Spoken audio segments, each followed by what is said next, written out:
3 pipe. So batang dia berbeza-beza. So tambah 2, 1 per 2. Saya tukarkan dia kepada pecahan tak wajar pun boleh, tukar dia kepada point pun boleh. So saya dapat 7/4. Saya dapat 17/5 dekat sini. 3, 2/5. Saya tukar dia kepada pecahan tak wajar. So sini saya darab dengan 4, sini darab 4, sini saya darab dengan 5, sini saya penyebut saya nak dia per dengan 20. So sini darab 10, sini darab 10. So 50, 35, 68. So berapa awak dapat? 50 tambah 35 tambah 68 dapat 153/20. Awak boleh tinggal dalam bentuk point, awak boleh tinggal dalam bentuk pecahan campuran pun boleh. Okay, better kita tinggalkan dia dalam bentuk perpuluhan sebab kita nak guna yang ni. Okay, Azlan ni dia memotong 2.6 berapa dia punya pipe yang tinggal. So 7.68 tolak dengan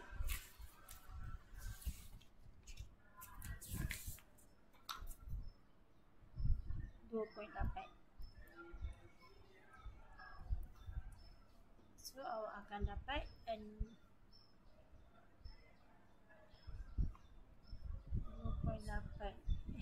2.65. So awak akan dapat 4.85 untuk soalan 1A. Ini pula ada dua jenis beg dekat sini. Ada beg A, ada beg B. Harga beg B adalah RM120, harga beg B 150.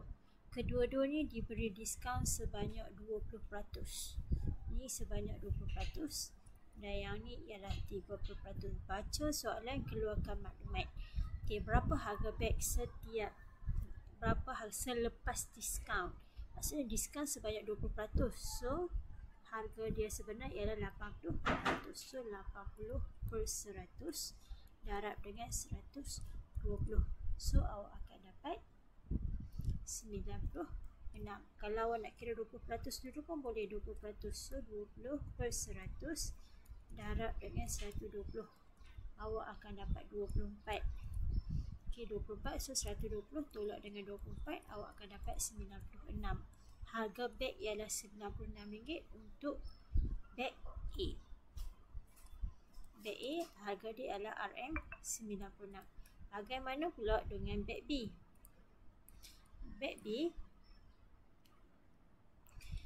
30%. So saya tolak siap-siap 70%. So 70/100 darab dengan harga beg yang sebenar ialah 150.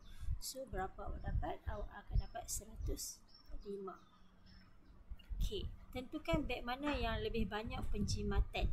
Beg mana yang lebih penjimatan? Beg RM 96 lah sebab dia yang paling kecil. So beg A yang dipilih, yang paling murah. Kalau beg B 105, mestilah kita ambil yang paling murah dekat situ.